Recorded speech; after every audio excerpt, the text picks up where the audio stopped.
લોકમત ન્યૂઝમાં આપનું સ્વાગત છે। વડોદરા શહેરમાં છેલ્લા કેટલાક સમયથી માર્ગ અકસ્માતોની સંખ્યામાં સતત વધારો નોંધાઈ રહ્યો છે।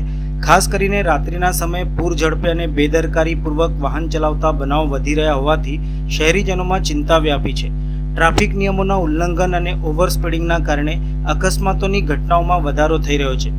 આ દરમિયાન દિવાળીપુરા વિસ્તારમાં નવા કોટ પાસે મધરાત્રે એક BMW કાર ચાલકે પૂર ઝડપે વાહન હંકારતા અકસ્માત સર્જાયો હતો। કાર ચાલકે કાબુ ગુમાવતા રસ્તા ઉપર પાર્ક કરેલી કારને જોરદાર ટક્કર મારી હતી। અકસ્માતના પગલે વિસ્તારમાં ભારે દોડધામ મચી જવા પામી હતી અને સ્થાનિક લોકો મોટી સંખ્યામાં ઘટના સ્થળે એકત્ર થયા હતા। ઘટનાની જાણ થતાં પોલીસ તાત્કાલિક સ્થળ ઉપર આવી પહોંચી હતી અને કાર ચલાવી રહેલા યુવકને પૂછપરછ માટે પોલીસ મથકે લઈ જવામાં આવ્યો હતો। સદનસીબે આ અકસ્માતમાં કોઈ જાનહાનિ કે ગંભીર ઈજા નોંધાઈ નથી, જેના કારણે મોટી દુર્ઘટના ટળી હતી।